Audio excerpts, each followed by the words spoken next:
Olá, amigos, boa tarde. É o Visão Crítica, que toda segunda-feira está no ar aqui pela TV aberta, né? E pelo Facebook também você pode estar assistindo ao vivo, né? Que a gente vai estar discutindo assuntos de extrema relevância aqui para o nosso município e para a nossa região. Como, por exemplo, nós estamos discutindo agora aqui na nossa mesa com o pastor Manuel Elicínio, que está conosco, e o Maxwell Guimarães também, né?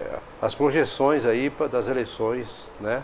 Não só agora para 2022, mas já para a próxima eleição para prefeito. Aqui, né, nós estamos preocupados agora, por enquanto, com a do ano que vem, que a gente tem que ter em mente que nós temos que ter um representante, não podemos abrir mão de ter um representante na Assembleia Legislativa. E aí tem que ter muito cuidado, né? Está saindo muito aventureiro aí, tem gente, tem candidato fazendo jogo sujo já, Maxwell. Não sei se você está vendo, aparecendo alguns bannerzinhos em mídia social, né, fazendo crítica ao atual deputado, mas não se identifica, né? Está só para desgaste, só vamos desgastar, depois sai. Mas a gente já sabe que tem um candidato que não morava em Pontes Lacerda, veio para cá para trabalhar, né, já foi mandado embora já para Cuiabá, e ainda está querendo sair candidato por aqui, fazendo esse jogo assim, que eu acho que não é interessante. O município, o eleitorado deve perceber isso.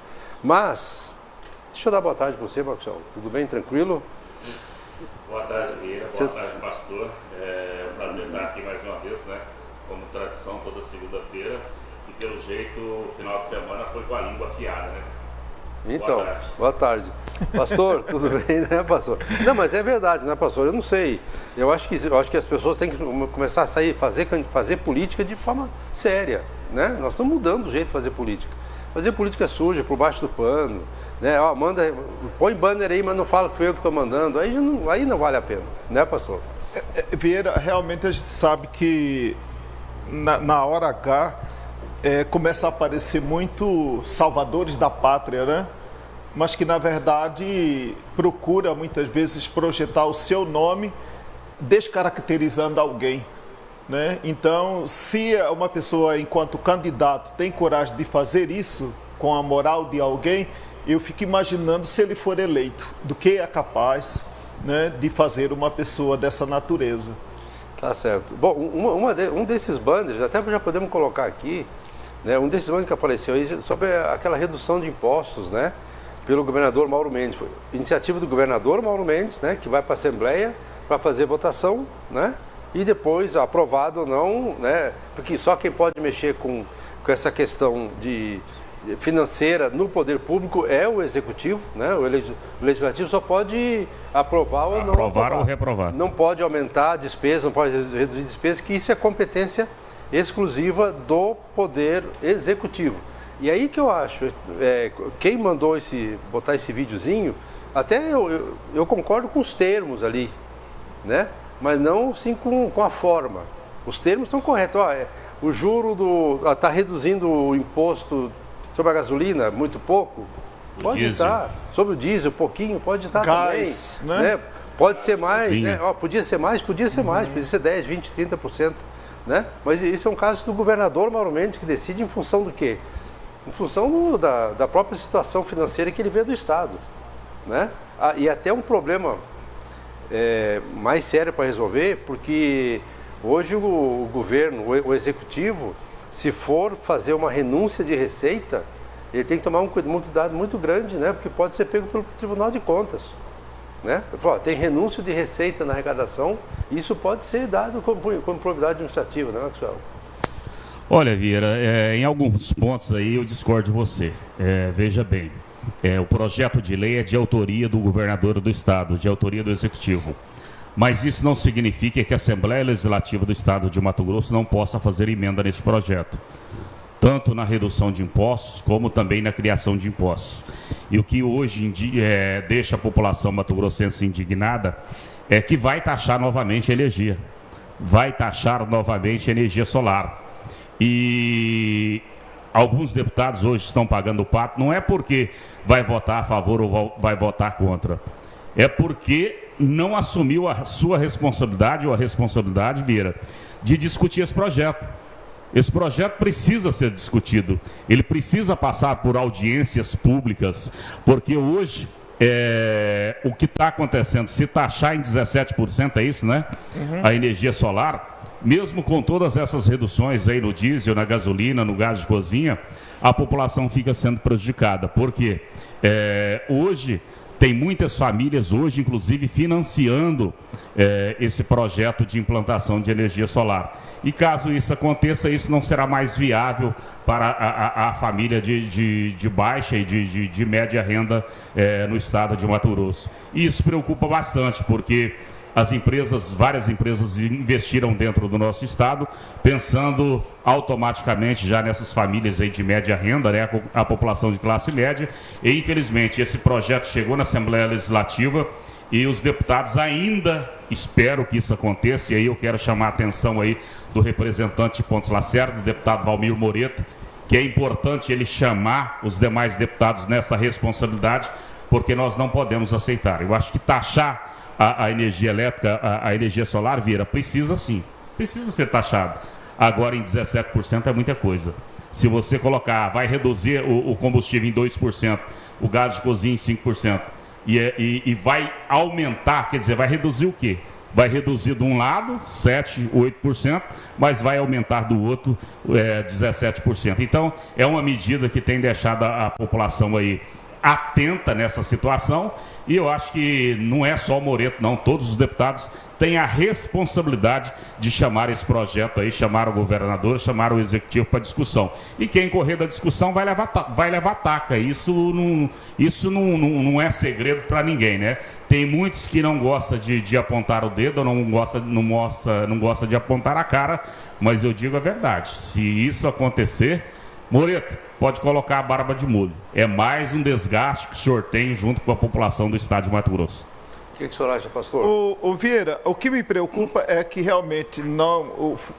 também apareceu a imagem do Dr. Gimenez, né? A mesma pessoa, não sei se foi a mesma pessoa, o mesmo grupo, também colocou a imagem também do Dr. Gimenez.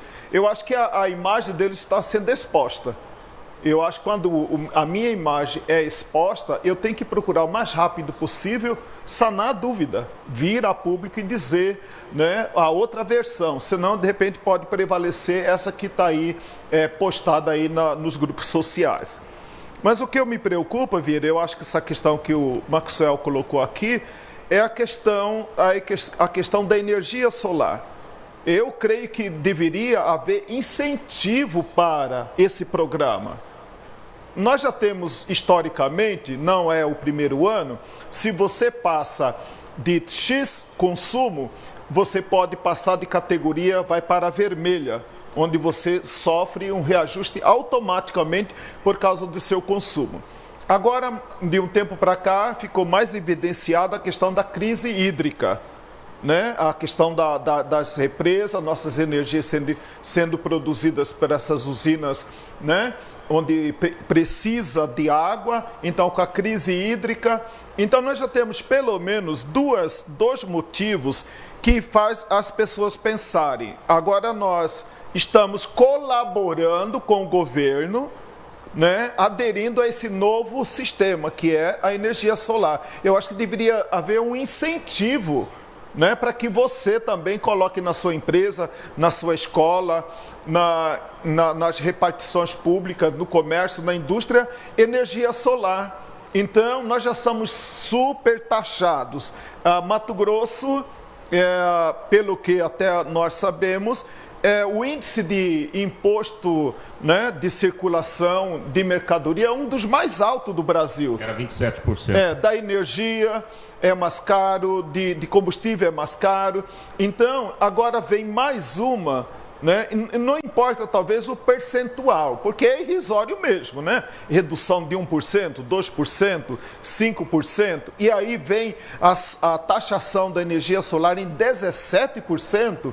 Realmente eu acho que esse assunto precisa ser melhor esclarecido, porque é inevitável que vai haver desgaste se não houver uma boa discussão e uma boa explicação para essa possível alteração que nós estamos vendo aí mais uma vez acontecer. Tá certo.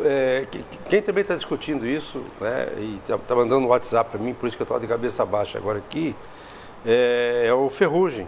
Ele tá nos assistindo, está até reclamando, porque acho que o teu som não estava muito alto. Na abertura. Foi na abertura, né? Isso. Mas eu acho que ele também é contra a taxação aqui. Eu acho que realmente, assim, ó, a gente precisa ver o projeto, né? Certinho. Eu acabei de passar uma mensagem aqui para o assessor do deputado Moreto, falou, quero saber realmente se há uma taxação, se no projeto há realmente uma taxação, porque o que eu ouvi era uma redução da taxa de energia de 25% para 17% do ICMS, de 25% para 17%. Né? Não vi essa parte da taxação da energia solar. A gente gostaria, vamos ver. Mas né? isso que precisa, Vira. Claro. O deputado está no mandato e aí acaba tendo um desgaste, por quê? Por falta de comunicação. A assessoria do deputado, no primeiro ato que saiu esse projeto, já tinha que ter gravado um vídeo com o deputado, já tinha que ter gravado o posicionamento do deputado, a justificativa e qual era a defesa do deputado em cima desse projeto. Infelizmente, eu vou dizer uma coisa, o deputado Moreto tem pecado muito através da sua assessoria. Ele teve um desgaste naquela votação do projeto lá, da questão de gêneros, lá da língua portuguesa no estado de Mato Grosso. Linguagem neutra, né? A linguagem neutra. Ele teve um desgaste porque sua assessoria não trabalhou naquele momento que houve a votação. A assessoria é para isso, gente.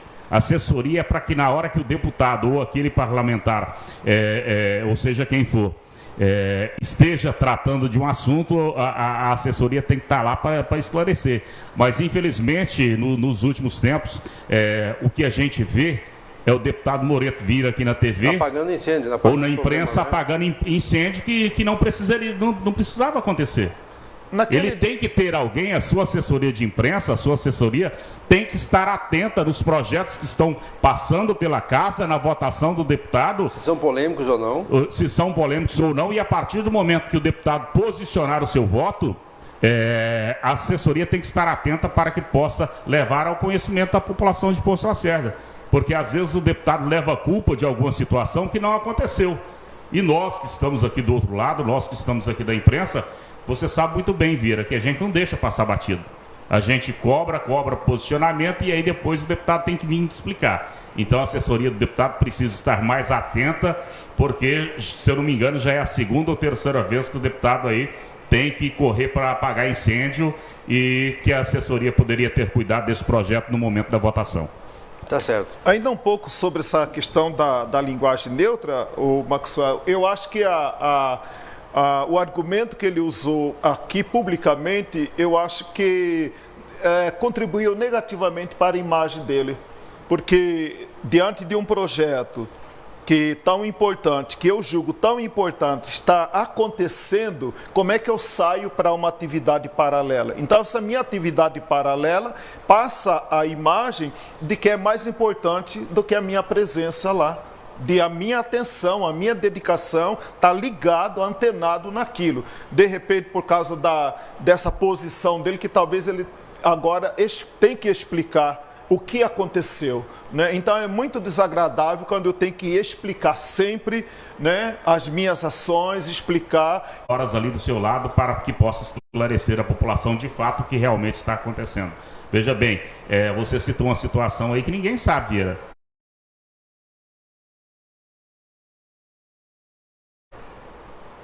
É 25% e agora estão passando para 17%? Se realmente foi isso que você está posicionando neste momento, dá uma redução aí de praticamente 8% na taxação desse imposto. É algo que a assessoria do deputado ainda não colocou.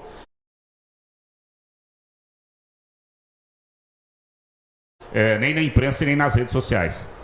Tá certo, a gente vai buscar essas informações, né? E vamos colocar isso a partir de amanhã no jornal para a gente poder deixar tudo bem esclarecido aí, né? Bom, gente, a gente vai para o intervalo comercial. Antes disso, eu gostaria de colocar uma entrevista que eu vi um dos mentores do PT, que ele deu entrevista agora, eu acho que ontem ou anteontem, José Dirceu, falando realmente do que o PT está pensando com relação às próximas eleições, e não só o PT não, ele está avaliando inclusive a capacidade da imprensa, o que é imprensa, e aí eu falo a grande imprensa, no caso seria a Rede Globo, ele fala muito claramente qual é a posição da Rede Globo, o que ela está fazendo e qual que é a projeção dela, por que ela está fazendo hoje esse desgaste todo, batendo sempre na parte da esquerda. Às vezes ela tenta agradar o lado batendo na parte da direita, e às vezes tenta agradar o lado da esquerda, mas a esquerda também já não está mais, o próprio o presidente Lula, né, critica a Globo de forma abertamente e já tem dito várias e várias vezes que vai regular as mídias sociais, a imprensa, vai regular a imprensa no sentido geral, né? E eu queria que a gente colocasse isso antes de ir para o comercial. Vamos colocar o posicionamento do ex-presidente do PT, José Dirceu, e prestem bem atenção do que ele está dizendo, para a gente poder discutir aqui. Vamos lá. De certa maneira, há uma oposição ao bolsonarismo muito dura de direita, que a Globo sintetiza. Mais do que isso, ela está construindo uma agenda progressista liberal, vamos dizer assim, que é, primeiro, ambiental, segundo, com relação à mulher, que as próprias corporações estão absorvendo, o antirracismo, a questão da diversidade LGTB, e começa a assumir a questão democrática, combate ao autoritarismo, a militarização do governo e, de certa maneira, o SUS e a educação pública, quer dizer, a desigualdade. Eles estão construindo um programa, procurando organizar uma base eleitoral e social. Nós não vamos disputar a eleição só contra o bolsonarismo. Agora, a adesão ao bolsonarismo, certo, foi para nos tirar do poder, porque nós íamos ganhar a eleição de 18. Se a Dilma governasse até o final do governo dela, e o Lula sendo candidato em 18, nós venceríamos a eleição. Aliás, ele venceria em 18 com tudo que aconteceu, ou em liberdade elegeria o Haddad. Pode. Quer dizer, não há como fazer contra... Né? Na história você não pode. Mas a possibilidade era grande. Podia acontecer qualquer fato, como acontece às vezes, né, que impedisse isso, né? Ou erros nossos, como foi a facada Bolsonaro, como foi a decisão do Fachin, né? As coisas imprevisíveis na política. Não sei se vocês conseguiram entender duas posições claras ali, dizendo que a imprensa, a grande imprensa, a Globo principalmente, está com um projeto progressista e ela tá colocando os pontos que ela acha que são fortes para que esse projeto dela se concretize, né? E lá no meio, não sei se vocês perceberam que ele disse que cometeu alguns erros, né? O PT cometeu alguns erros, como a facada. Eu não sei se ele foi um ato falho dele, mas ele admitiu que ali foi uma ação do PT, né? Mas dizendo inclusive que a luta do PT da esquerda vai ser contra a imprensa e contra a direita, contra o Bolsonaro, né? Eu acho que eles fazem uma análise muito clara, né? Até analítica do que vai acontecer, e a gente percebe, e até pela experiência que a gente tem na imprensa aqui, que as coisas estão sendo pautadas na medida em que os passos vão sendo tomados, né? Para que lá na frente, né, eles tenham ou uma terceira via ou uma outra forma para que mostre o poder da imprensa, né? E o poder da Globo, nesse caso, em ditar, né, o que deve ser pautado no Brasil, né? O que você acha, Maxwell? Eles estão trabalhando, Vieira, eu acredito até mesmo que eles estão trabalhando já na terceira via. Veja bem, o PT, a esquerda, hoje já não acredita mais na Globo. A Globo ajudou ele em vários anos, você sabe disso.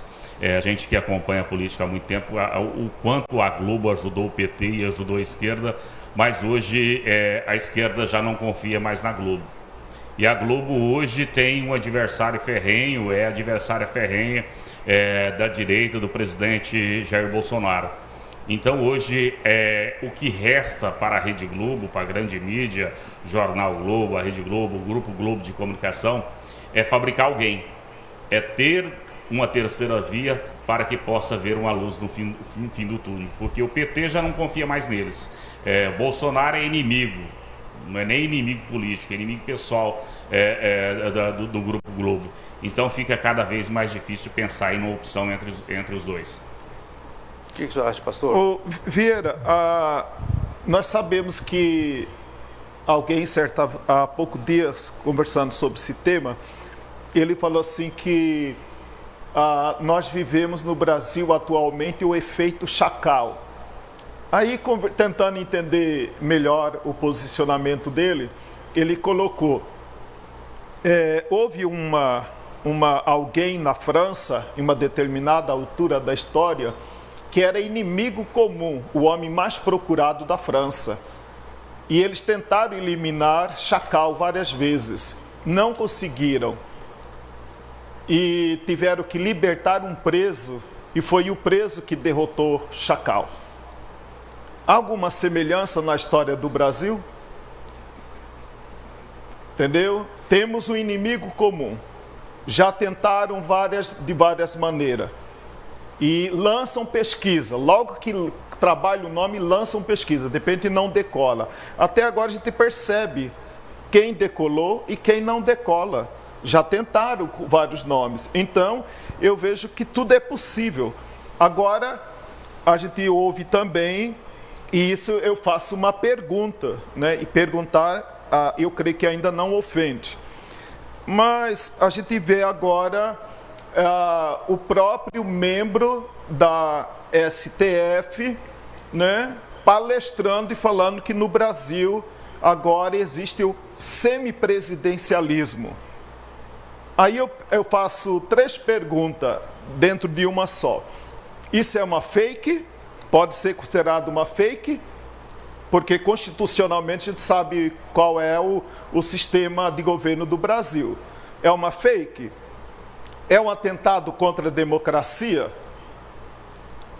Uma afirmação dessa? Ou é apenas uma confissão?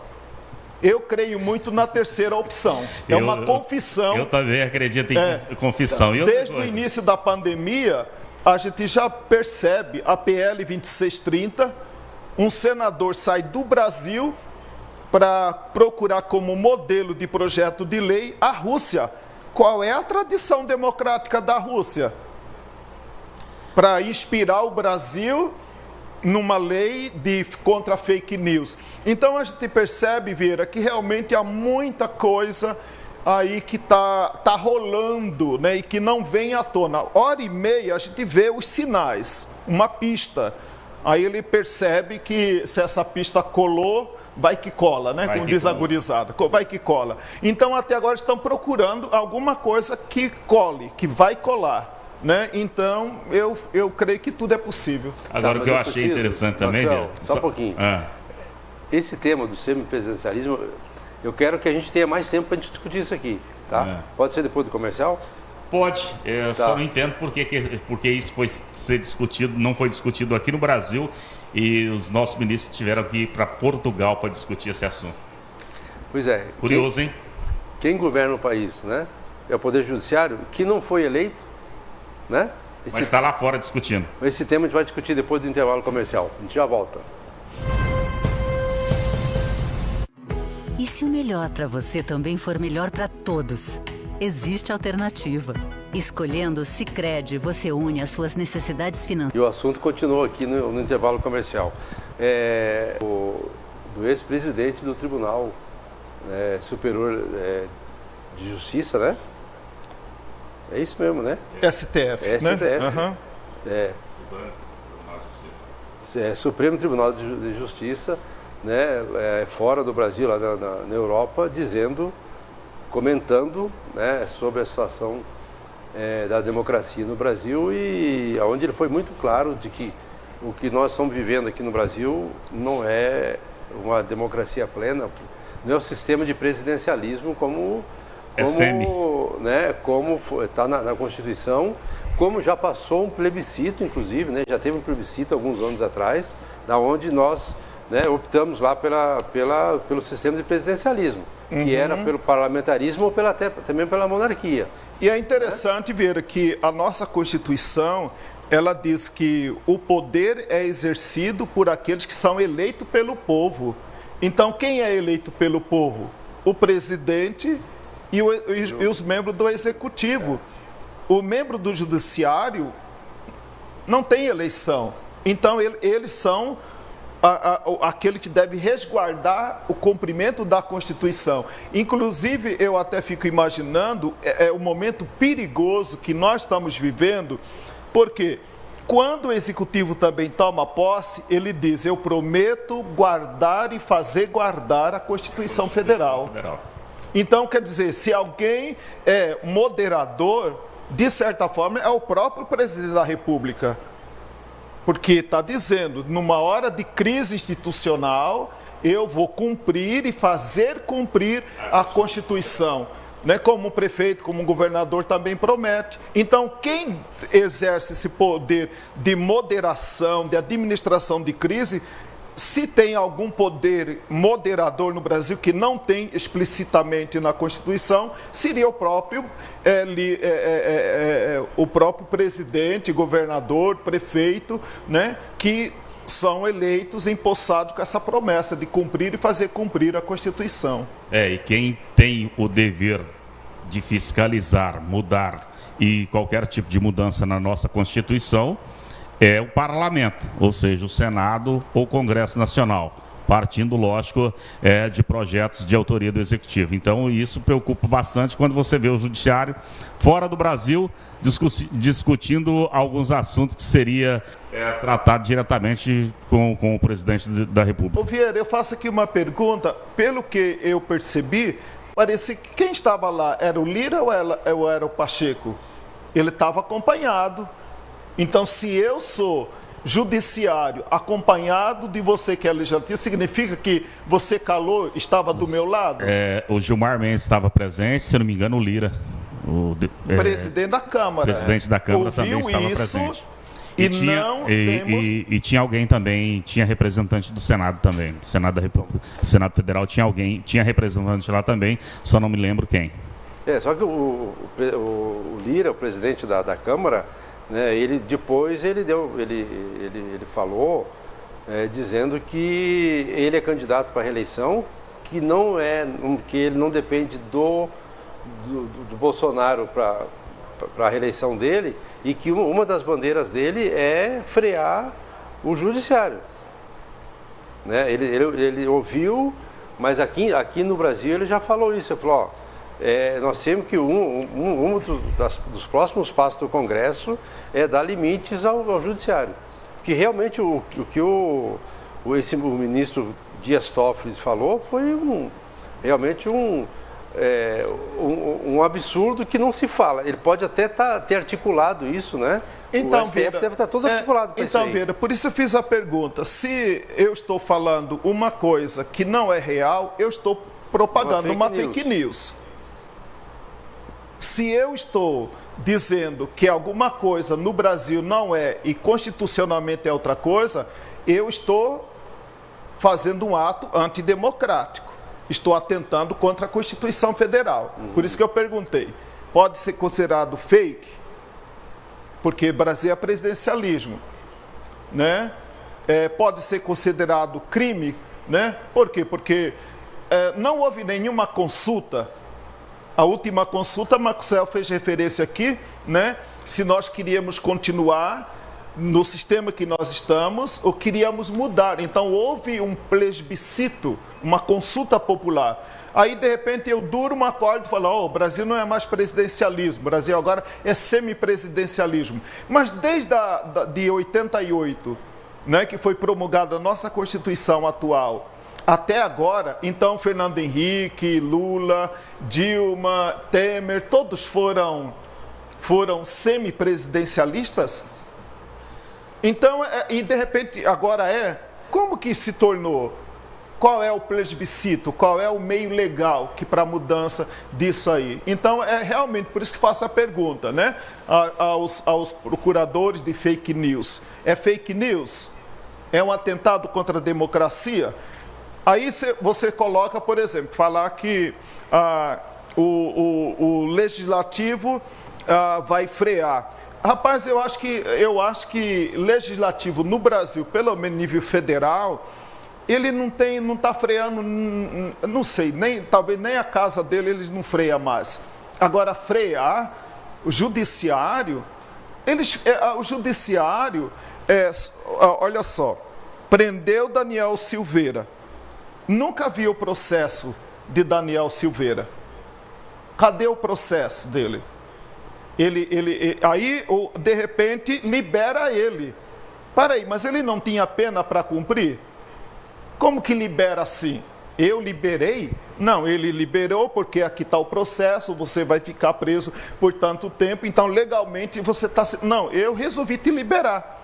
E aí, liberou agora assim? Como? Pastor. Então, essas coisas que o judiciário, né, alguns membros do judiciário estão fazendo, e a gente não vê uma inércia total dos deputados federais, todos, porque eu nunca vi os de barba, os sem barba, os doutor, nunca vi ninguém se posicionar de maneira clara. Aí o Senado que deve policiar, de certa forma, o STF, eu nunca vi.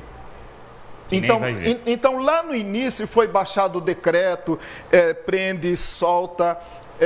Então, e o Senado? Nunca falou nada, nunca vi nada de Jaime Campos, nunca vi nada de Wellington Fagundes, nunca vi nada de Fávaro, aqui para o Mato Grosso, falando qual é o posicionamento desses homens, né, que nós elegemos, que nós demos procuração a eles, né, qual é o posicionamento deles.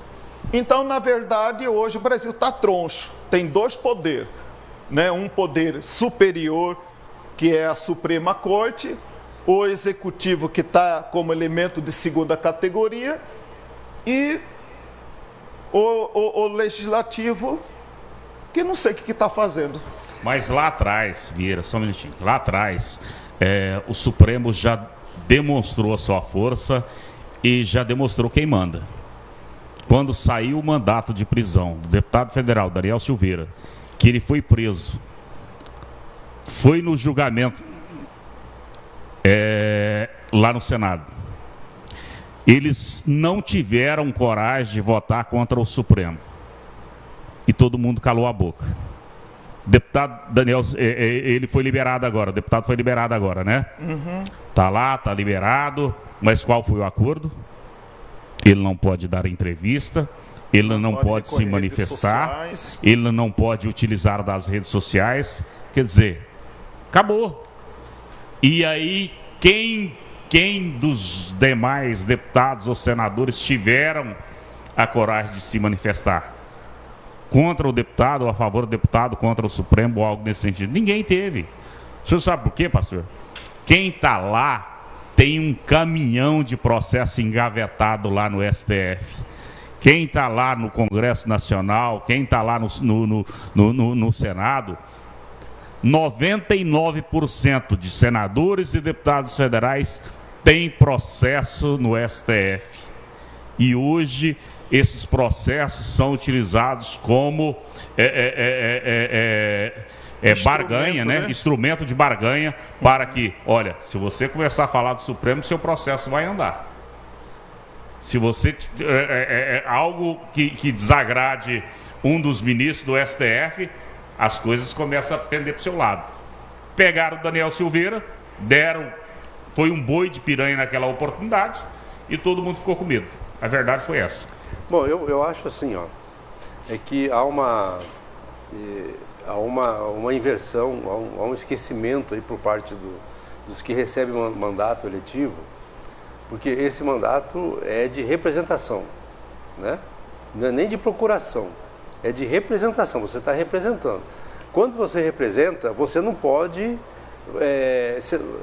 tomar ações, tomar atitudes, tomar decisões que não sejam de acordo com teus representados, com quem você de quem te elegeu, de quem te deu o poder, né? Tá?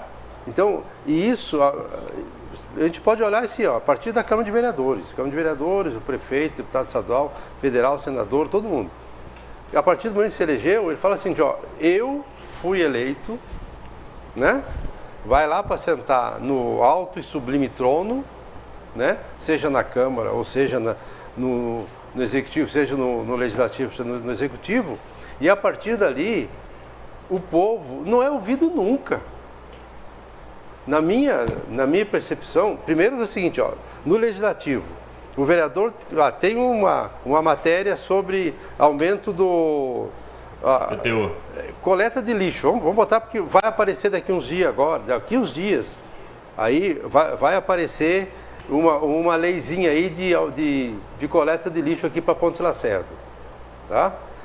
Eu quero ver qual é o vereador que vai chegar e vai perguntar, se vai pedir audiência pública, se vai buscar os representantes de bairros, se vai buscar as lideranças políticas, se vai buscar os representantes de entidades representativas, né? Perguntando o que vocês acham, o que é melhor para a população.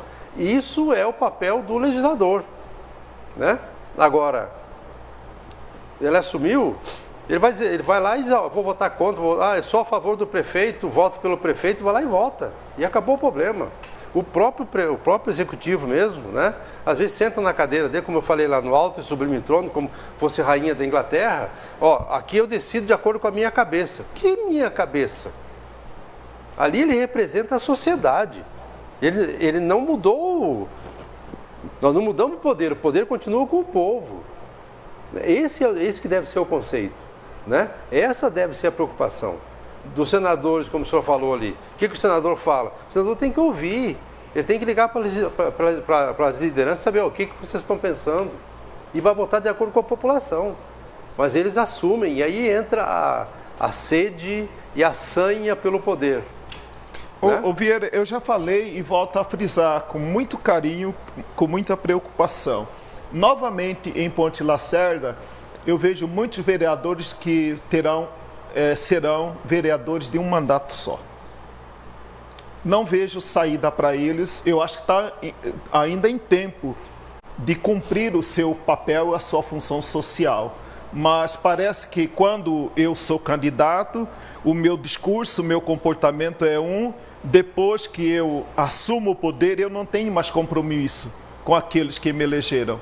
Eu, sinceramente, sinto muito frustrado ainda por acreditar em 2 ou 3 pessoas que foram candidatas a vereadores em Ponte Lacerda e que, na verdade, sumiram. Eles foram no gabinete, conversaram, falaram de plano, projeto de governo e não sei se era para piorar ou melhorar a imagem dele, pediu até para tirar foto comigo, né? Não sei para fazer o quê, né? Mas eu fico muito temeroso que essa reprodução desse Brasil troncho, eu vejo de certa forma no município, eu vejo de certa forma no estado, eu vejo muito claro lá por parte de Brasília, né? Brasil está troncho. Algum lugar tem essa discrepância, o federal, no nível federal, a Suprema Corte, realmente eles estão supremos. Aqui o Executivo é mais ou menos uma forma de badeco dos membros da Corte, né? Aqui no município também nós temos 2 poderes, um manda e os outros são badecos.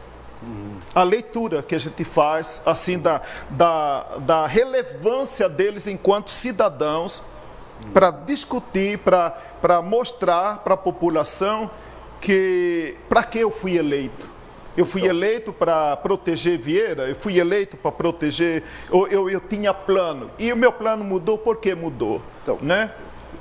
Nessa linha aí que o senhor está falando, eu gostaria que o Maxwell também se manifestasse, que é o seguinte, vejam só um exemplo. No orçamento, no orçamento anual que foi aprovado ano passado, 2021, 2020 para 2021, né, lá tinha uma quantidade enorme de investimento que o poder público, o Executivo Municipal, teria que fazer. Ele mesmo propôs asfalto no Vera, asfalto no Glória, né, concluiu o asfalto aqui no Morada da Serra. Enorme, o investimento é enorme. A construção da UTI, que não seria somente para a pandemia, o governo municipal vai construir, vai custar não sei quantos milhões, vamos ter UTI. Ele falou. Então, verba, inclusive, para compra de terreno para o cemitério. Está lá, 400 mil reais lá, 2 milhões para asfalto, não sei aonde, mais 2 milhões, 1 milhão para asfalto com galeria pluvial, com tudo lá. Isso no orçamento feito o ano passado para ser realizado durante esse ano. Durante esse ano todo. Nós já estamos em novembro, a 30 dias do final do ano. Né? O prefeito não fez nada disso. Tem 80 milhões de reais na conta. Tá? E nós, quando ouvimos alguma coisa de algum vereador, desses 11 vereadores, dos 11, não vou tirar nenhum dessa história não, né? Eu não vi um vereador cobrar no plenário, fazer indicação para o prefeito, tá? Dizer assim, prefeito, cadê o asfalto do Glória? Cadê o asfalto do Vera? Tá, o dinheiro está lá, está programado o dinheiro, projetado o dinheiro, está guardado o dinheiro. Né? Não fez nada esse ano, o prefeito não fez nada esse ano, né? Não dá mais tempo de fazer. Quando começou a fazer, ele foi o único prefeito, acho que da história, Lacerda deve ter 200, 300 anos aqui, quando o pessoal começou a chegar. Vila Bela tem mais de 300 anos. Então tem 300 anos aqui que as pessoas que passaram, que aqui moraram e que moram, sabem que a partir de outubro começa a época da chuva. De outubro a março é chuva. Aí o nosso digníssimo executivo, onde a população toda adora e fica muitos passando pano lá nele, né? Começa um asfalto, né?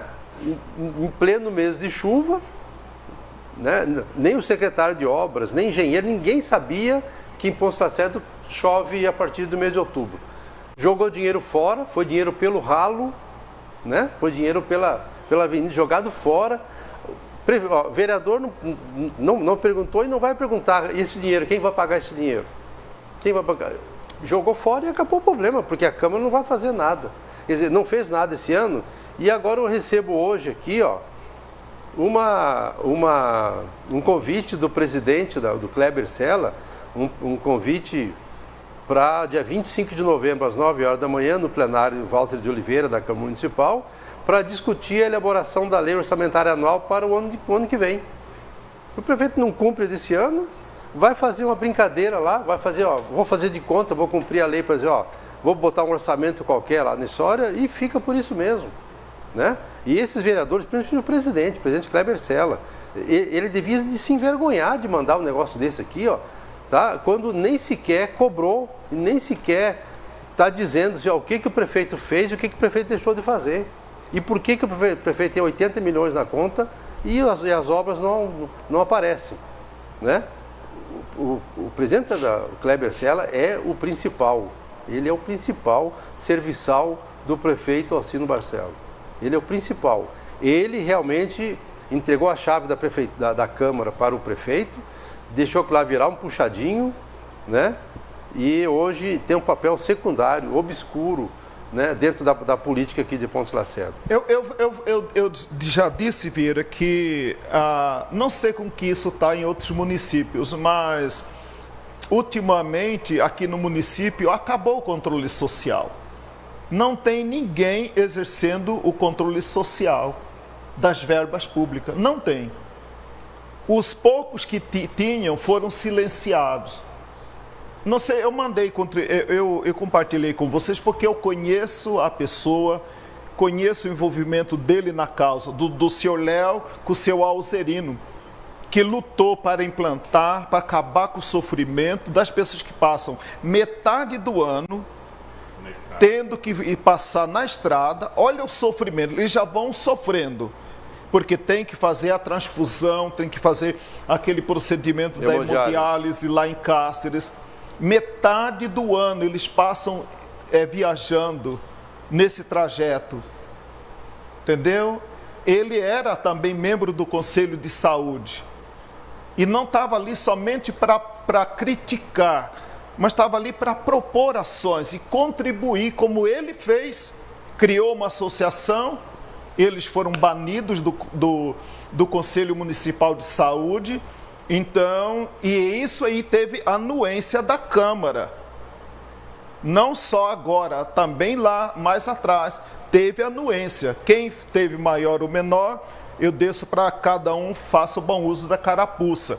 Mas então, nós vimos assim um desmantelamento do controle social no nosso município, né? Onde não temos nenhum controle social. Não há nenhum controle. Por exemplo, eu fico triste, mas eu não iria e não vou, porque eu sei que isso aí eu ia estar contradizendo minhas próprias crenças. Eu não acredito que isso aí realmente é sério. Isso aí vai ser para uma audiência, para cumprir tabela, e que no final a gente já sabe. Eu fico triste quando a gente passa ali na Municipal, ali naquela região ali da Marechal Rondon, né? Ali arrumando o asfalto, que não trabalhou nada na questão fluvial. A rede fluvial continua obsoleta, ultrapassada. Por exemplo, se tivesse feito ali um tratamento, uma melhora na rede fluvial, talvez não seria comprometido tanto o serviço como foi. Por que ele foi ainda maior comprometido? Primeiro, porque está sendo feito fora do tempo.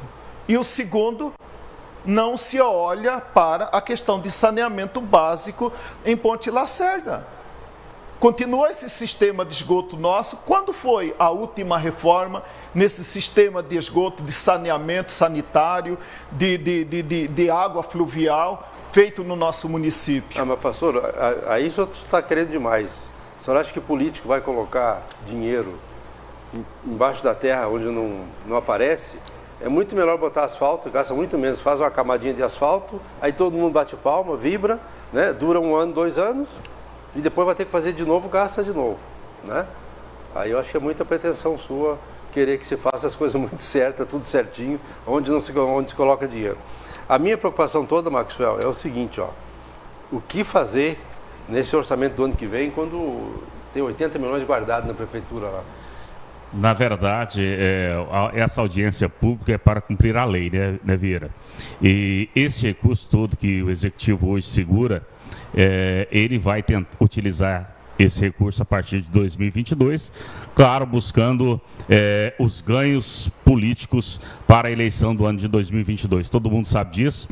Essa revitalização, esse recapeamento da Avenida Marechal Rondon, esse recurso, ele foi aprovado em 2020. Passou 2020 todo sem acontecer nada, passou 2021 e agora no final do ano está acontecendo em um período chuvoso. Quer dizer, foram praticamente mais de 12 meses após o projeto ser aprovado, a autorização da Câmara Municipal, para que isso aconteça. Infelizmente, hoje em Ponte Lacerda existe um monopólio.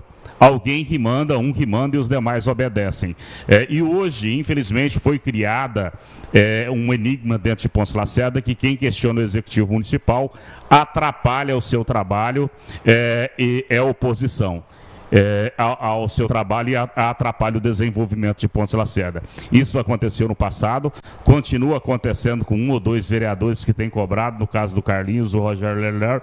Quando você cobra qualquer tipo de ação, o prefeito vai lá, grava um vídeo na rede social dizendo que aquele cidadão, aquele parlamentar, que está cumprindo o seu dever, está cumprindo aquilo que ele fez um juramento, que é a Constituição Municipal, Estadual e Federal, que é fiscalizar os atos do Executivo, ele é questionado e é esculachado aí pelo Executivo.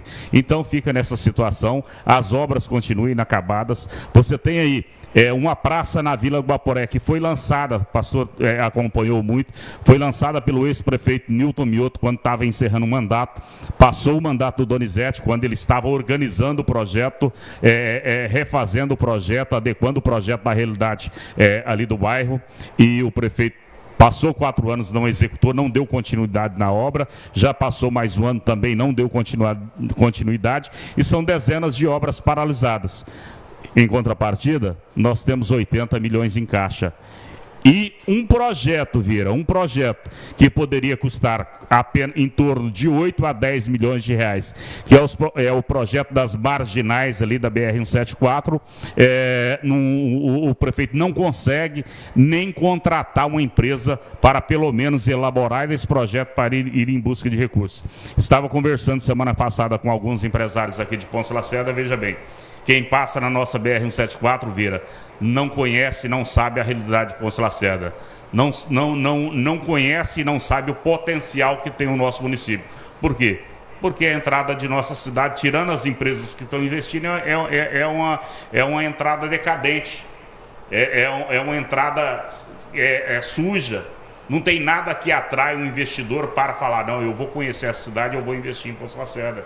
Nós tivemos empresários aí que, para vir inaugurar a sua empresa em Ponce Lacerda, teve que descer no aeroporto de fazenda, teve que descer em pista de fazendeiros aqui, de empresários da região, porque o nosso aeroporto encontra-se interditado. Há mais de ano. Sábado eu estava conversando com um médico que é de Ribeirão Preto, a família inclusive de Araçatuba, aquela região.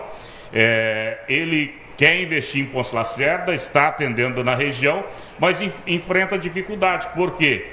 Porque aqui não tem como descer o avião, tem que descer em Vilhena ou tem que descer em Cuiabá, são mais 300 ou 400 quilômetros de estrada, correndo risco.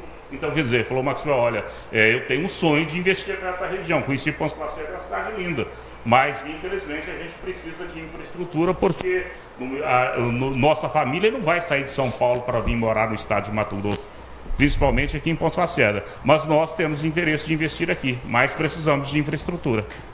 Pois é, então é muito mais fácil, pastor, comprar um ônibus novo, novo, porque já vem comprando a cada 3, 4 anos, compra um ônibus novo para levar o pessoal da hemodiálise para cá, do que montar hemodiálise aqui. Você falou em ônibus, e aí eu gostaria de chamar a atenção aí da Câmara Municipal, os ônibus que foram adquiridos, os ônibus usados que foram adquiridos há poucos dias. Usados, adquiridos? Foi. A prefeitura há pouco tempo aí adquiriu ônibus usados. Você não tem conhecimento? Não sabia disso não. Então, a prefeitura adquiriu ônibus usado há pouco tempo atrás. Eles são repaginados, né? São ônibus usados. Esses ônibus agora estão sendo leiloados pela metade do preço que a prefeitura adquiriu, entendeu? Porque a prefeitura tá sobrando dinheiro, então vai comprar ônibus zero bala, e esses ônibus que foram adquiridos, usados há poucos dias, serão leiloados pela metade do preço que foi adquirido. Tudo bem. E continua assim, e vai continuar assim, porque a gente não tem quem fiscalize, né? Os 11 vereadores que estão lá, eles não têm a função de fiscalizar, pelo menos aqui em Ponce Lacerda. Nos outros lugares lá está na Constituição que é obrigação do Legislativo fazer isso. Como, né, os parlamentares são todos subservientes aí, então é por isso que Ponce Lacerda, quando cresce só em função da iniciativa privada. Vieira, é interessante, a gente percebe essa vocação do Brasil, né? Porque muitos rogaram praga e muitos até que são simpáticos do quanto pior, melhor, né? E aconteceu na pandemia o inverso no Brasil, né? E a gente sabe, por causa de quem o Brasil não está numa situação pior, né? Eu falo sempre assim, a segurança pública não parou, os profissionais de saúde não pararam, o agronegócio não parou, né? Então a gente poderia citar vários membros da sociedade que mantiveram, mas que na verdade parece que essa questão da classe política no Brasil, e eu fico com medo, muito perigoso, porque alguém até sugere a volta dos militares, né? Para os militares se manifestarem diante de tanta desordem, de tanta quebra constitucional, né? Eu temo que de repente a gente vê isso novamente acontecer, porque ainda vivemos uma democracia muito fragilizada, que parece ou sai de uma ditadura e cair numa outra, né? Como é muito comum nos países da América, da África, né? Então a gente vê essa desorganização social no Brasil. E graças a Deus, Vieira, assim, né? A gente olha os empresários, o pessoal da indústria, do agronegócio, têm mantido o Brasil em pé. Porque se fosse depender da nossa maioria, dos nossos políticos, nós estaríamos numa situação muito pior. Por exemplo, eu sempre faço esse questionamento para qualquer pessoa que está nos acompanhando, analisar. O nosso desejo era que assim que acabar a pandemia, nós iríamos ter uma saúde melhor. Tem dinheiro em caixa, mas a saúde continua a mesma? A promessa de UTI, né? O que nós vamos fazer com esse prédio da Santa Casa? O que vai ser do prédio da Santa Casa? Qual é a utilidade pública do prédio que foi construído para construir UPA? Então, de repente, nós não temos nem hospital e nem temos UPA. Né? E aí, novamente, eu faço uma cobrança, por exemplo, ao deputado Valmir Moreto, ao doutor Jimenez, né, como representantes legais. Se ali não comporta um hospital, quando é que nós vamos ter uma melhor estrutura de saúde no nosso município? Pensando nessas pessoas que saem daqui de Lacerda para fazer hemodiálise lá em Cáceres, será que um dia, mesmo que aconteça uma tragédia como aconteceu com aquele grupo de pessoas saindo de Comodoro para ir em Vilhena, né? Então, são situações que a gente vê acontecendo. Por exemplo, já houve denúncia agora, eu passei também, sábado, ali naquele trevo da Unemate. Né? Eu não sei quem é o dono daquela construtora, mas né, ali, né, a baixa qualidade daquele serviço. Já está todo esburacado, Vieira. Tá ali, ó, mal começou a chuva, aquele trevo ali da Unemate, passei ali sábado, está todo esburacado. Você tem que passar fazendo um jogo de cintura ali para não tomar pancada em algum buraco. Então essas coisas que a gente vê acontecendo, não temos melhoria na saúde. A pessoa, esses dias atrás, fez aquela denúncia que a água lá invadiu a casa dela, moradora abaixo do Jardim Morada da Serra. Do Jardim Morada da Serra.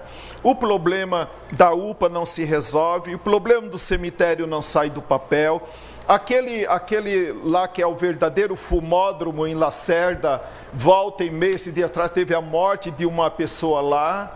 E uma coisa que não tem nenhuma função social a não ser essa, abrigar os dependentes químicos que na verdade a gente não tem aonde colocar. Seja ela do sexo masculino ou do sexo feminino, fica lá naquela Vila Olímpica, sem nenhuma função social. Nós temos a questão do garimpo.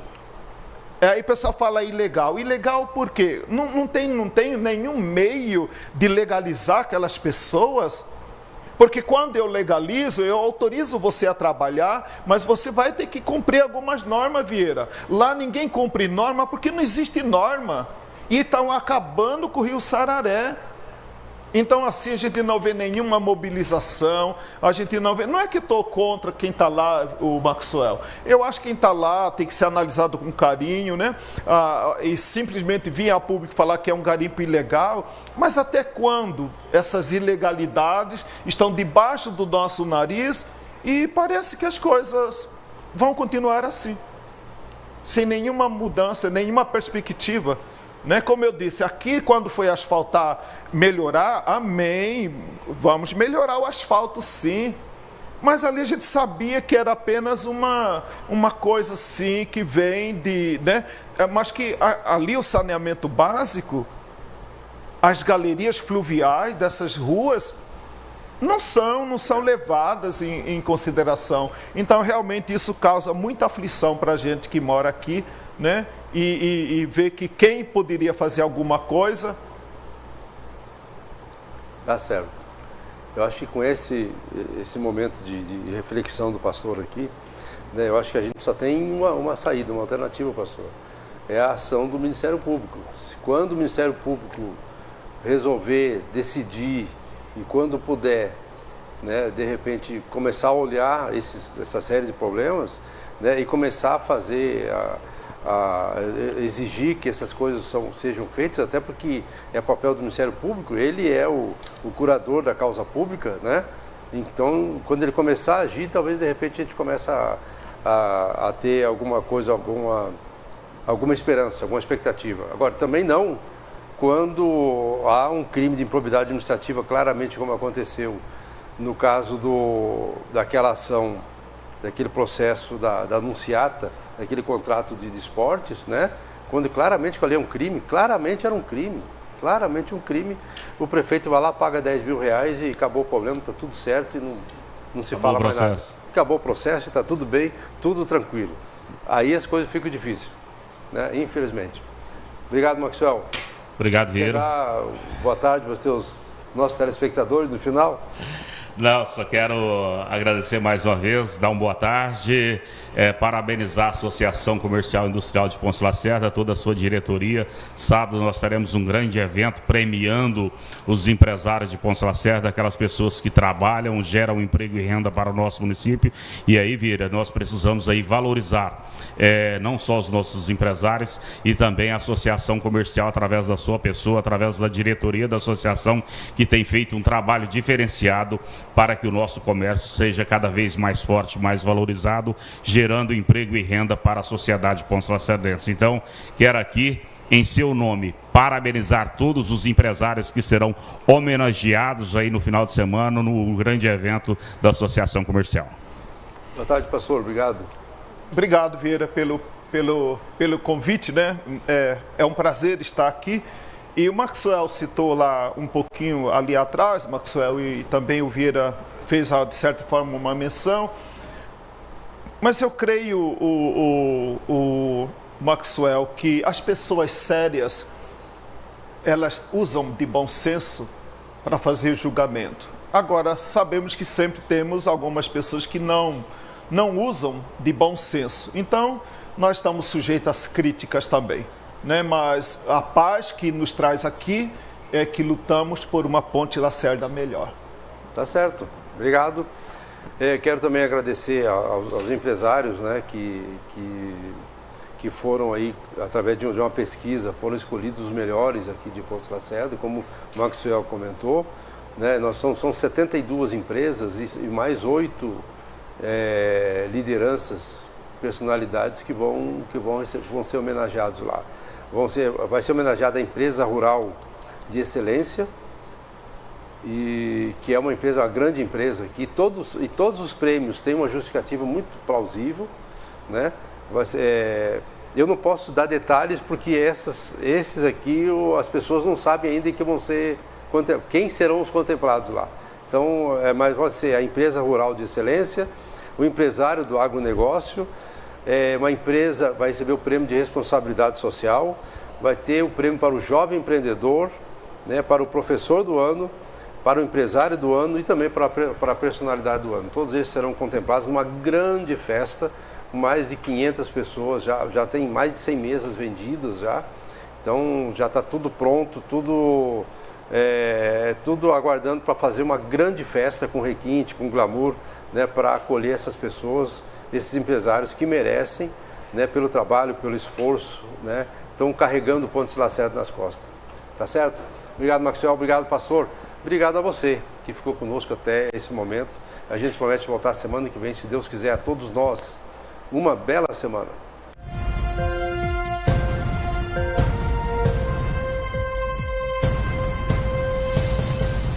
Para quem tem história, 30 anos é só o começo. A TV Centro-Oeste